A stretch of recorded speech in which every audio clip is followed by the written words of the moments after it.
Welcome back and thanks for joining me again. So before we dive into it, I want to first apologize if you hear a little bit of noise in the background. That would be my dog Oz, who, if you follow me on social media, is my heart and joy. Love that little guy. But about 2 weeks ago, we got another little puppy.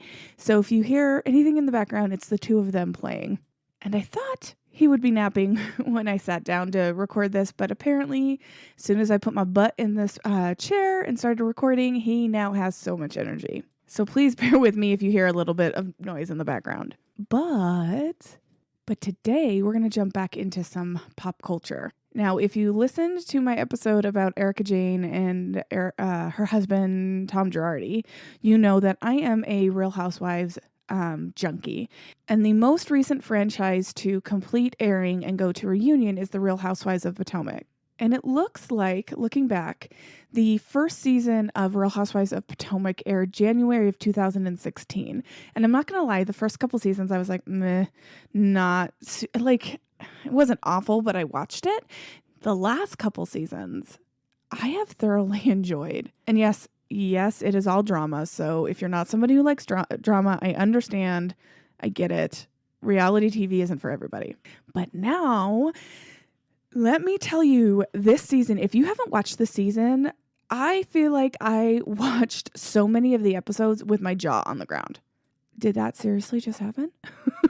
Seriously. So if this season was that surprising, I have a feeling the reunion is going to be just as surprising. So I thought it might be fun to live react to the reunion. So all 3 of the reunion episodes are out, and I thought I would watch them and do some commentary and see what I think. So it looks like this actually filmed in 2019. I know the final episode was around Christmas, but since it was airing around Christmas, I didn't think anything of it. But it was actually Christmas of 2019. And then it's looking like they didn't come back to film the reunion until November of 2020, which I'm sure was COVID related and all of that. But holy cow, you guys, with the amount of drama and interactions, negative interactions that were in this episode, this season, to wait almost a year to discuss it on the reunion. Honestly, the amount of shade that is probably going to be thrown in this reunion because they've had almost a year to think about all of it. Oh gosh, you guys, this is going to be juicy. So all the girls are in yellow. It looks like they're in chairs that must be about 6 feet apart. None of the couches.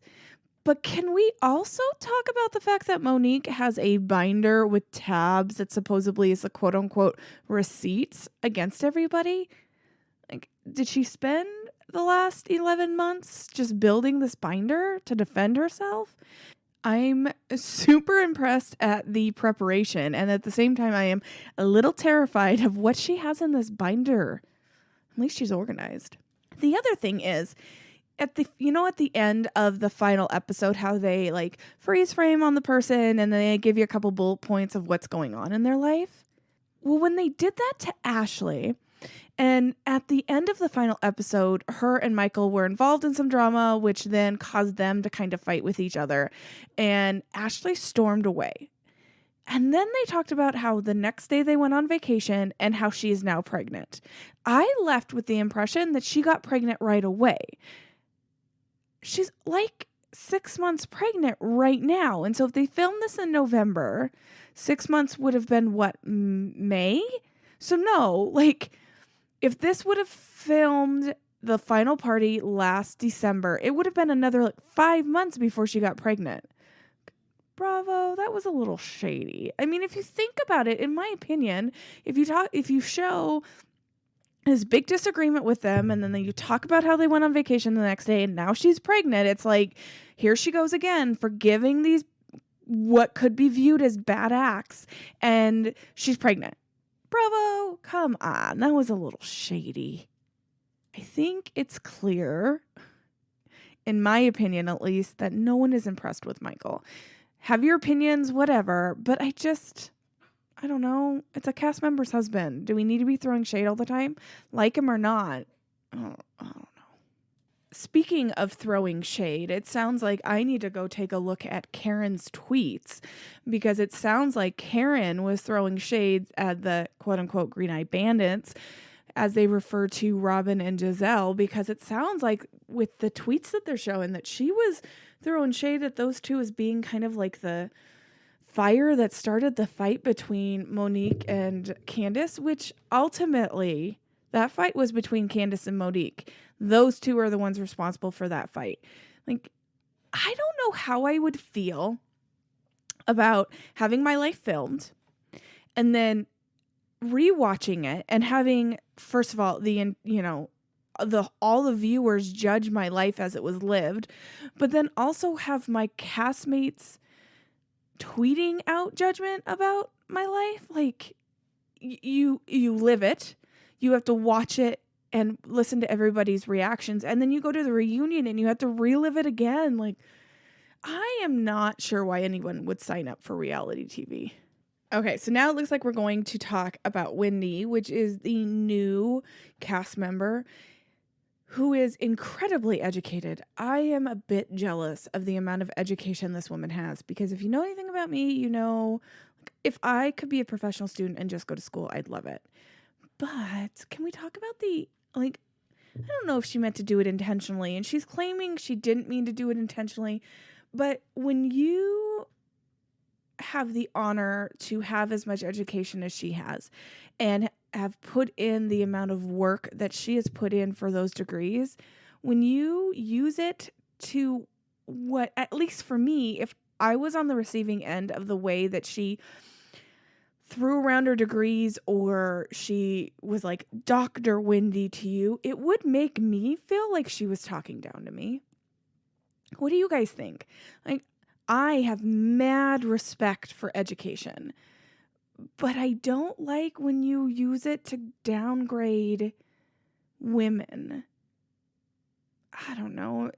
Just because you don't have as much formal education as somebody else's doesn't mean you're not smart, and doesn't, I don't know. But I can tell you the thing about Wendy that I really liked is how much she talked about her culture and the Nigerian culture.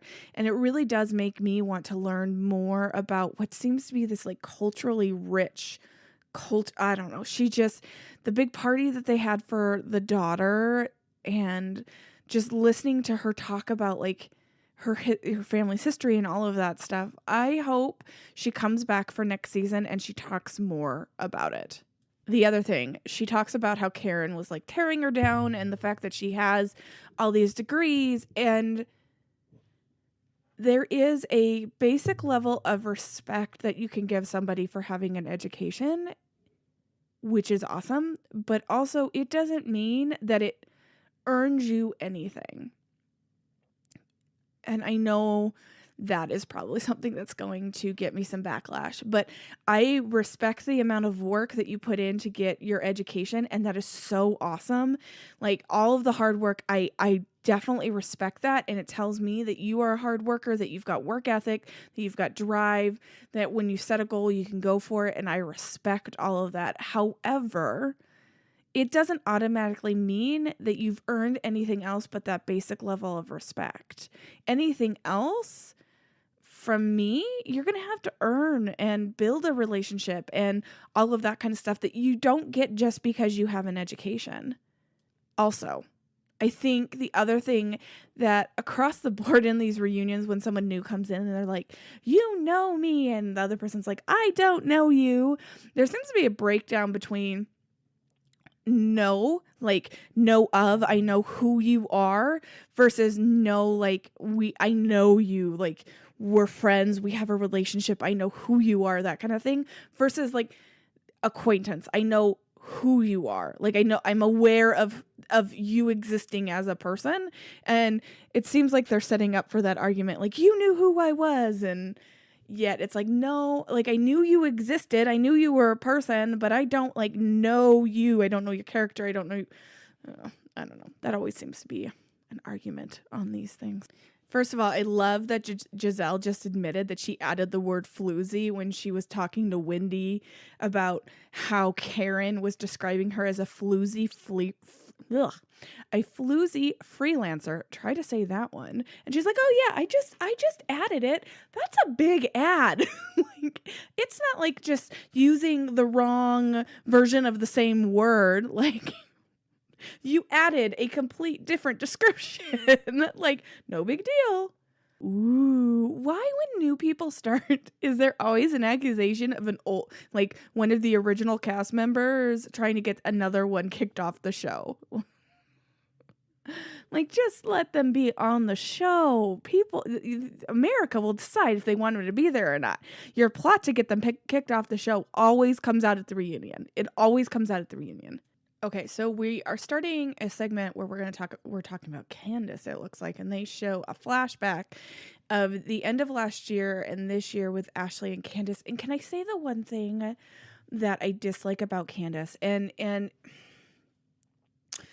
I could see myself liking Candace. What I dislike about her is when she gets pushed to a point with somebody, her mouth or Twitter just runs rampant. And I never truly feel like she really apologizes for the things that she says. I feel like she just kind of wants to move on with it and just act like it never happened. And it's not fair. I think some of the stuff, especially some of the stuff she said about Ashley and trying to get pregnant and that kind of stuff, it hurts, and you can't, it's like crumpling the paper. You can't, the paper's never the same. Like, even if you acknowledge it, it's never the same. So even though Candace seemed to have some restraint this year with walking away, which is awesome, and it shows growth, and I understand that, well, I was going to say Candace is young, but I'm pretty sure Candace and I are really close to the same age. You just need to realize that your words, even if you were in a moment of pain or anger, your words, whether you truly meant them, they hold power and they can really hurt somebody. Yay, Candace Candace sold her house that she owned with her mom. That dynamic kind of breaks my heart, Candace and her mom. That's really exciting that she has her own place. I'm sure that has to feel completely empowering. And there she goes again. Why to lift up something you've done, do you have to tear down something someone else has done? I understand that she doesn't like Ashley, and Candace remade her song that she sung to her husband, but at the same time, she's tearing down the song Ashley sang and created for her husband. Like, why can't they both just like exist, and you can build up and talk about how great yours is without tearing down somebody else's? I don't like that. Oh, Candace. When somebody comes to you and talks about what you said being wrong and addressing the fact that you said something about somebody else, and you accuse them of only bringing it up because they wanting to have a moment on television when what you said was wrong. Like, at some point, even though you may not like somebody, you still need to take accountability for the fact that some of the things you said, girl, were vile. You called her a roach. Like, I don't like. The other thing is, not only can you not take accountability for the fact that you said something wrong, but then you're deflecting. And in my opinion, you're deflecting. So what you're saying is, don't pay attention to me and the crap that I said about you on social media, which wasn't nice. So don't talk about me. Address your issues with your husband. There can still be issues. She can have issues with her. Ashley can have issues with her husband, and you could still take accountability for the things that you said not being nice. Like, they are two separate things. One does not negate the other. In my opinion, it's deflecting, and it's not a good look. Maybe maybe I expect too much. I really like Candace. And I just, like, at this point, I just wish she would have said, you know what, I'm sorry for what I said. We weren't in a great place and I was angry and I reacted. However, it was uncalled for. You can say those words and still not like somebody and still not have a relationship. You can take accountability for your actions. And I'm not saying, do not get me wrong, Ashley has done some shady crap and she probably has things that she needs to take accountability for too. Like, I'm not saying one is better than the other. They're just, take accountability for what you've done and move on. Oh, I was wondering if that would happen. I was wondering if this was going to happen. So in the midst of this conversation with Ashley and Candace, Robin jumped in and called Ashley out for the crap that she said about Robin's family in some of the earlier seasons. And see, that's what I was saying. Like, Ashley is no angel. And I don't recall if Ashley has ever owned up for and apologized to Robin about that. But they're two separate things. And so while Ashley may have done something shady in the past, she still can be hurt by somebody doing it to her. Doesn't mean she was justified. Doesn't mean you should feel sorry for him. But she can still be hurt when somebody calls her a roach. Oh, come on, Karen. They're talking about how the women were trying to hold Candace accountable for the stuff that she was saying about Ashley. And basically Karen's like, why didn't we just let them reach this themselves? Like, if you are a friend, if you are part of a friend group and someone does something shady, like, if I did something shady, I would 1000% my friend group to call me out and tell me, be like, girl, come on, own your crap. Like, are they really a good group of friends if you're not holding each other accountable? Like, if they're not pushing you to be a better person? Okay, so I don't really know if I feel comfortable commenting on the next part of the reunion. They are talking about how some of the words used to describe, they're talking about the possibility that some of the words used to describe some of the cast as being colorist. And the fact that even though this is a cast of all African American women, how certain words were used against those of the cast who are of a darker complexion.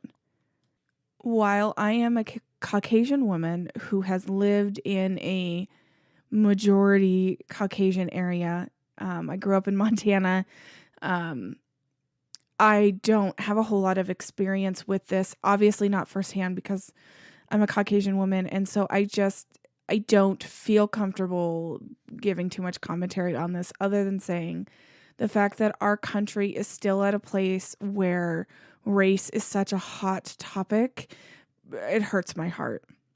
And I truly, truly hope that in the not so distant future, we are at a place where the only things that matter to anybody is your heart, your soul, your character, how you treat people, because those are the only things that matter. Point blank, period. Okay, so I don't know how to shift from that last topic other than to say they're not talking about how Candace is back in school and going to school for her MBA, and I think that is awesome.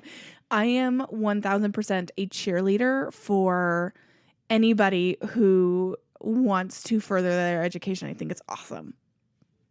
Maybe she'll go for her doctorate and there'll be more than one doctor on the show.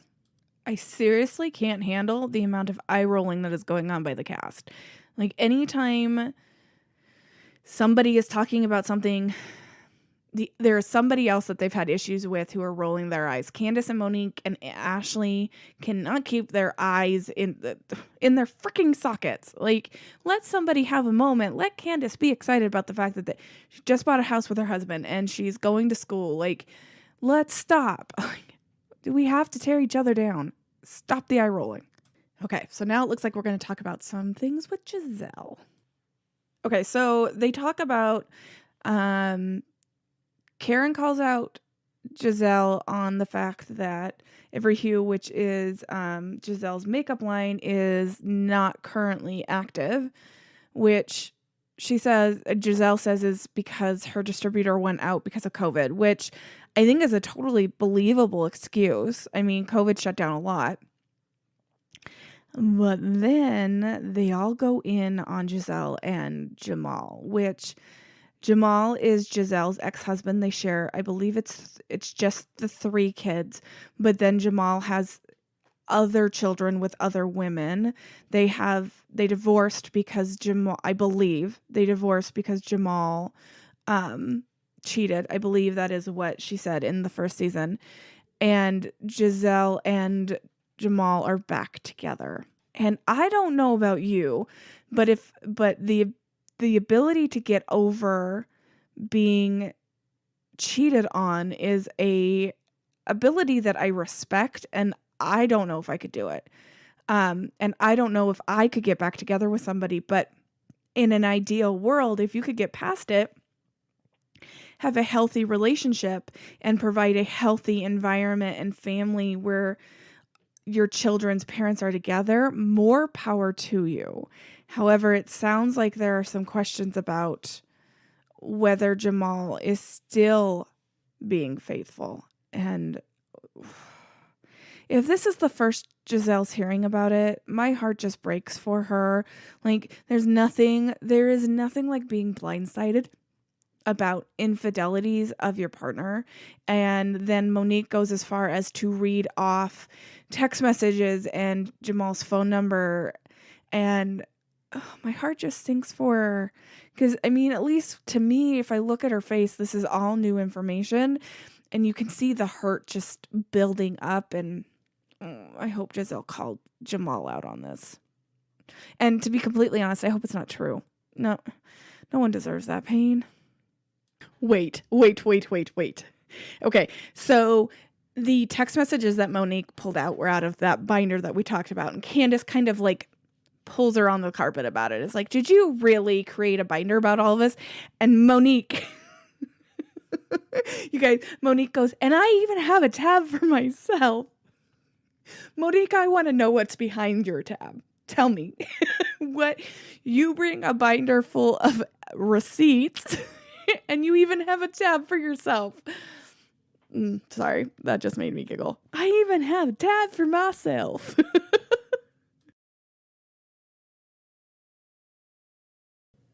Oh, you guys, we got to see what was in that notebook. We got to see what Monique was hauling around with her today. And apparently one of them are receipts about how Jamal, who is Giselle's current boyfriend and ex-husband and the father to her children, has been running around on her. And boy, does it just feel dirty when these allegations come out on these reunions about somebody's man cheating on them. And you will never, ever convince me that these allegations that come out in especially a reunion, but at any point on the show, isn't calculated and just cruel. Wait. So they break, they go to lunch, they come back, and they just like move on? There was like no... That felt weird. Like, they talked about it, the bomb was dropped, but then there was like the lack of reaction from Giselle, because let me tell you, if you were coming at me that the man that I was with was cheating on me, I would not be as calm as Giselle is. So mad props to her. And 2, they're just going to move on. We're apparently going to talk about Ashley now. But I feel like that was not I don't want to say resolved, because nothing was resolved at the reunion, but they didn't wrap that up. Wow, they just show the recap for Ashley, and I had forgotten just how much she had gone through this year.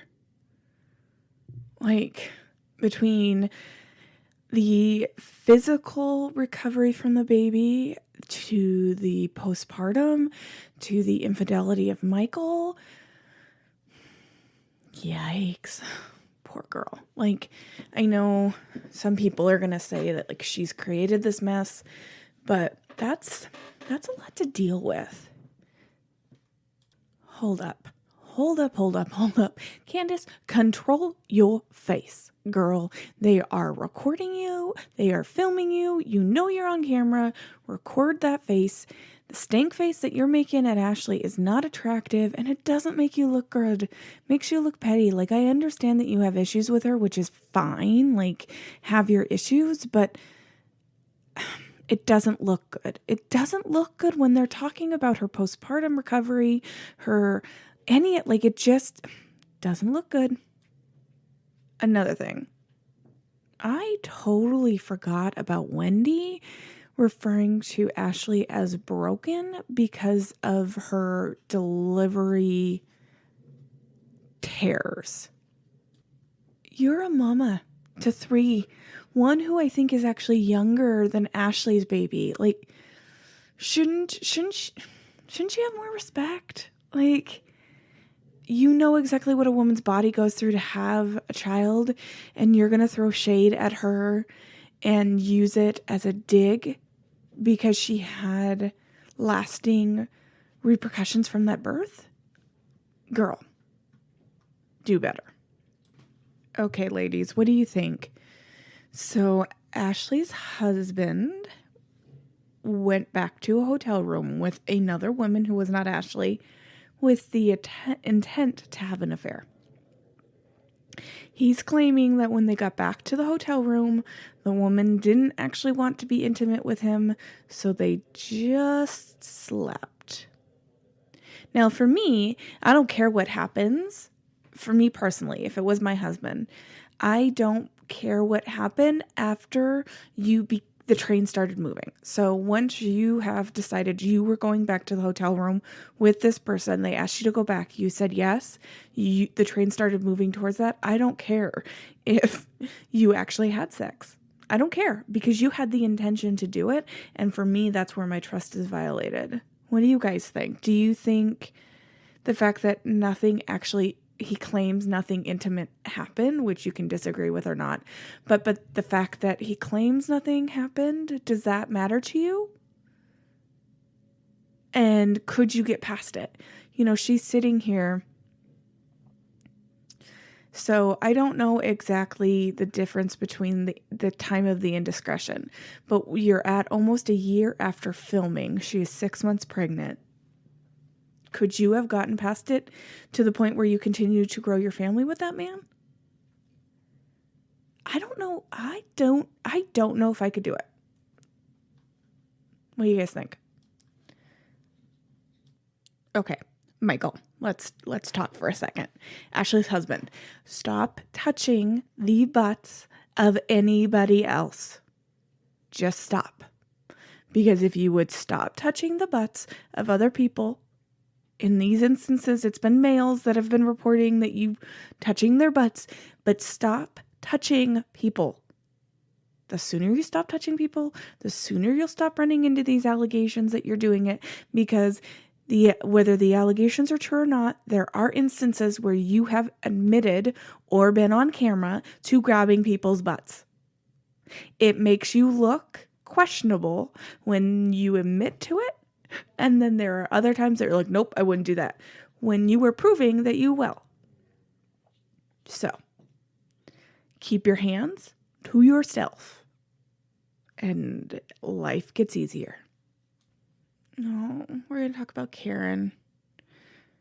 I feel bad for Karen this season. I always felt like she was potentially hiding stuff. She didn't feel like she was always being truthful, and watching her struggle with Ray and her...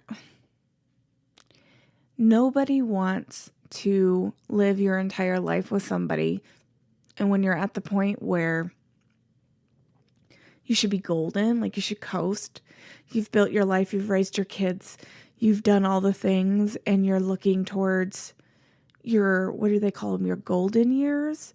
That's not when you think about having problems with your partner who's been there with you for, I don't know how long these two have been married, but they've got an adult daughter. It's not when you think you're going to be having your issues. I really do hope they figure out a way to rebound it, because I do think they really loved each other. And I mean, I really hold out hope for any relationship that's been together for several years, because if they can't do it, what's the hope for the rest of us, right? On to a happier moment that Karen shared, which I wish she talked a little bit more about it, but they went back to her hometown and they visited the farm. And I'm not sure which parent this farm is from, but she's talking about her family owns this farm. It's the farm she grew up on. But it is a farm that her ancestors were slaves on, and they now own the farm. And I just think that is such a cool story of overcoming and achieving and surviving and just making every generation after yours life's better than what you had. And to have a family own the farm that they were once slaves on is absolutely amazing and such a empowering story. It warmed my heart, and I wish she shared more about her family like that, because it was a fun segment of this season, and I'm glad she shared it. Okay. So we're talking about Monique, and this seems to be a big portion of what is left of the reunion. And they are talking about this alleged rumor that a former cast member, Charisse, was spreading, that she was told by a former friend of Monique about how Monique allegedly had an affair and conceived her youngest child in the affair, so that the baby is not Monique's husband's. And she is super mad, like big mad, about this rumor circulating on the show. Homegirl, you're the first one to mention it. And that's what they're going round and round about. They're re-showing clips. The first person to bring it up was Monique. If Monique hadn't said anything, if Monique hadn't asked Giselle if the baby looked like her husband, like if all of these things hadn't happened by Monique, this storyline never would have made the show. Ever. So if you don't want something brought up on the show, mind you can't stop what other people are going to say. But if you don't want something brought up on the show, you don't bring it up yourself. Like, how is this a hard connection to make? And maybe I'm being a little biased with Monique because her interaction, her altercation with Candace and how it was all handled, to me, I'm not impressed. And I'm sure we'll talk about it more when they get to that portion of the reunion. But I'm a little disappointed. No, not a little. I'm a lot disappointed in how Monique handles herself in that situation. That maybe it's jading my opinion about everything else, which I will admit. But keep your mouth shut. And that's one less opportunity for it to end up on the show. And here is the Monique Candace drama. Now let's talk about how it felt like this whole season was leading up to a big fight between Candace and Monique. Did we think it was going to get physical? No, I didn't. I mean, Monique does threaten to drag people, but I didn't think it would ever actually get physical. However, I am impressed. Leading up to this point, I feel like Candace was doing a good job of just walking away and not engaging.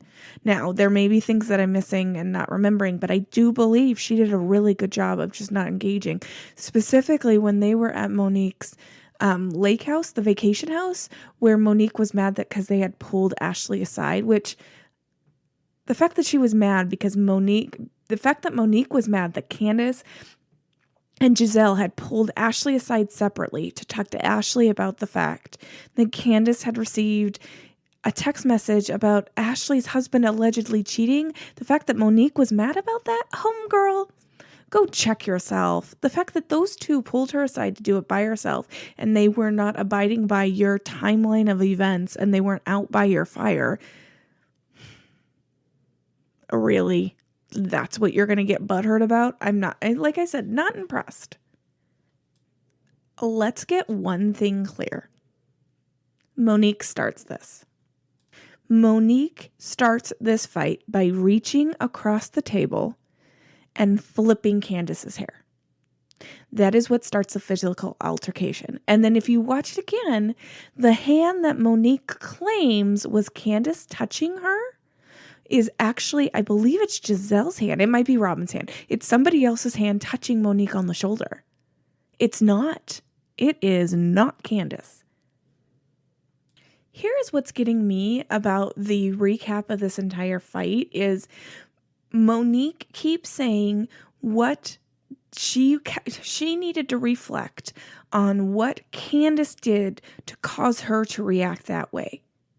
There is no owning of her own actions, that she allowed somebody to get under her skin to the point that she physically assaulted somebody else.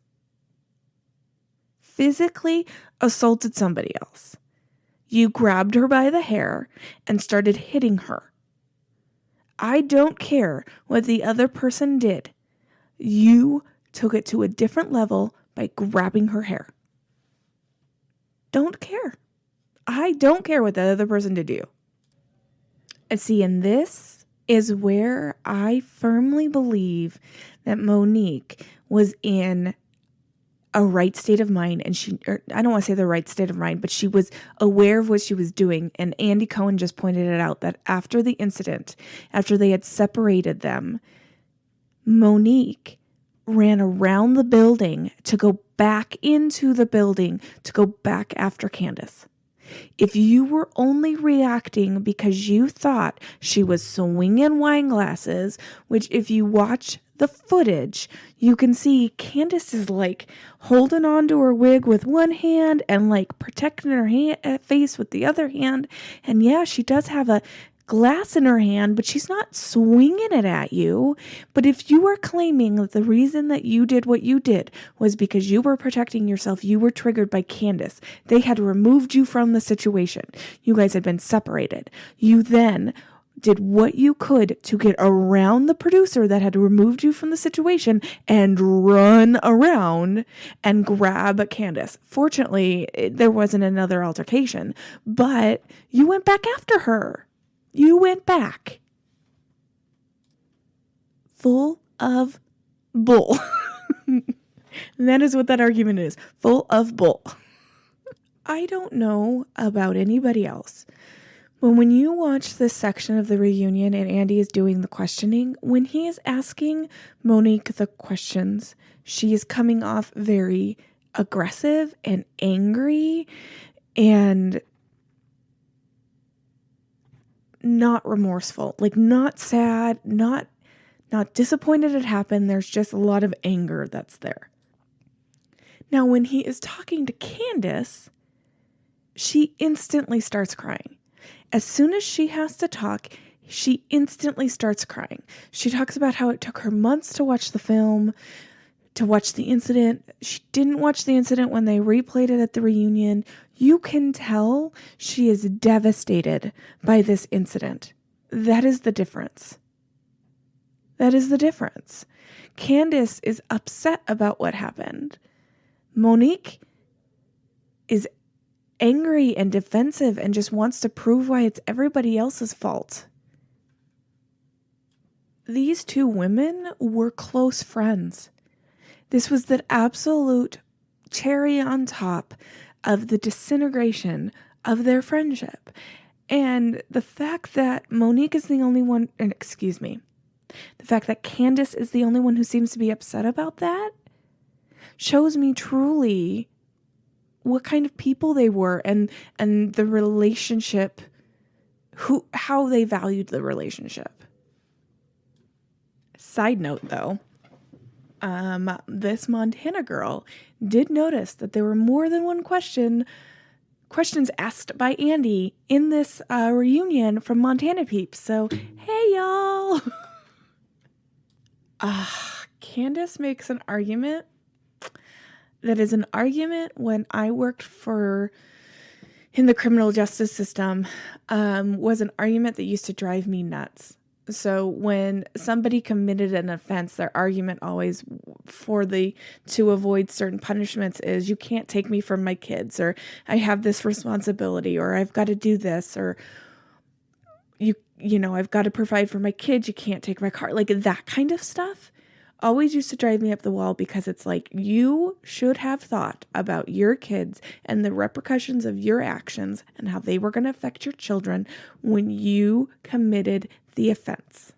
When you did the deed, the effects of that, you are taking responsibility for because you did it. You don't get to guilt somebody into not holding you accountable because of how it may affect your children. That is not their responsibility. That is your responsibility. So if you don't want something to affect your children, don't do something that's going to affect your children. Point blank. Period. End of story. Oh, you guys, Monique wrote a song about the incident and called it Drag Queens. Like, I'm going to drag you. Yeah, hun, you're not going to convince me that you wrote a song about an incident where you assaulted somebody. You then published it, mass-produced it, filmed a music video for it, and now you're going to try to convince me you feel bad about it? You have remorse. You have remorse. Nah, girl. No, sorry. No, those are none of the actions that you were showing are actions of somebody who feels bad about their actions. None of them. None of them. Did anybody watch this season and think, if those were my two friends, I wouldn't have called them out for their BS?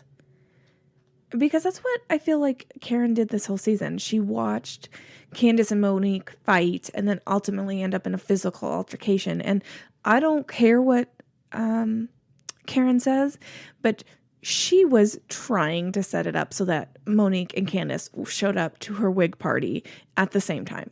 She was trying to start some kind of, I don't know, more drama? More drama? Like, why would you want that at your launch party? And what do you guys think of the allegations? Do you think Karen's just the front of this, like the figurehead for this wig company? Or do you think she was actually part of the development of it? I mean, because that's the accusation. But besides all that, like, if I watched my two friends go at it like Monique and Candace did, you bet yourself I would be calling them on it. And being like, okay, now it's time to be an adult and apologize and take accountability for what you did. I just don't feel like Karen really did that. What do you guys think? On the same kind of topic, the very last party, there's that altercation between Candace and Karen, and Candace is like, you know what happened, you were there, and she's like yelling at Karen, and the party around them is just kind of like going on like nothing happened. Just like, do they not notice this? Do they not notice the screaming at the table that's in the center of the party? Do the men just ignore it, not know what's going on, or not? Because it's filming, they know just to stay out of it? Like, if we were at a party and all of a sudden I'm screeching at somebody, you can't tell me he wouldn't at least be kind of curious on why his wife is screeching at somebody. Is this like a thing with filming? They agree to just kind of pretend like it's not happening? I've always wondered. I've always wondered when these big altercations go down and they're screaming at each other at a restaurant, do the people like purposely pretend like it's not happening? I don't know. I don't know, guys. Like, I'm curious. I kind of wish I could ask. Maybe I could tweet them and see what they say. All right. So they always seem to wrap these reunions up by bringing out the guys to rehash what we've been rehashing for like 3.5 hours. And could you imagine being these guys? They've sat in the back. They've sat all season listening to what their wives are saying. They've had an extra year between the end of filming and this reunion, and they had to listen to, did you hear what so-and-so said on Twitter? Now they've sat back behind the scenes watching this reunion be filmed, and I can't imagine how long it takes to film one of these things. If they're airing 3.5 hours of footage, I can't imagine how long it takes to film a reunion. And so they come out and they have to rehash all this. And it also feels like it's like, here comes the husbands to stand up for their women. Y'all. Just, I didn't feel like the men added a whole lot to the season, although I do enjoy watching how the men interact, and I do enjoy the fact that Chris Samuels and what's Candace's, is it Dillard? Is it Chris Dillard? Did she take her? Anyways, the two Chris's accept the fact that, they're good, even though their wives aren't. And I like that. I like seeing how they interact. Although here's Chris Samuels going in again about this rumor, which, let's be honest here again, Chris, if you and your wife hadn't been talking about it, it wouldn't have been brought up this season. Don't talk about the stuff you don't want on national television, and you are more likely to not have it on national television. I know some of the women talked about it and whatever, but I feel like Chris and Monique opened the door to it when they started talking about it. I don't know. It's just like, take your big, it seemed the big show of, I love my wife, I respect her, all that kind of stuff. While I do believe that Chris and Monique do really love and care for each other, that moment didn't feel genuine. Am I alone in that? Well then, so that's the end of the 3-part Real Housewives reunion. That was long. I should split that up over a couple of days if I decide to recap this way before. Let me know, you guys, what you guys think of this reunion. Let me know what you think about doing a recap.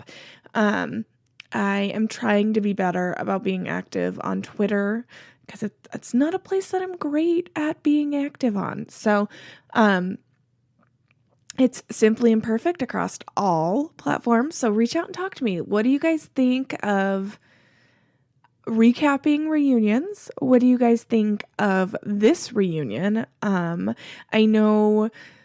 believe Real Housewives of the OC is starting to wrap up. I believe we're getting close to Southern Charm wrapping up. I was hoping to do like maybe more frequent check-ins with the Bravo reality TV shows, because as I said before, I'm a little bit of an addict and I'd love to talk about them. And talking with you guys means my husband doesn't have to listen to me talk about it. So I really hope you guys enjoyed this episode, even though it was crazy long. If you've gotten this far and you've stuck around for it all, I really appreciate it. And until next time.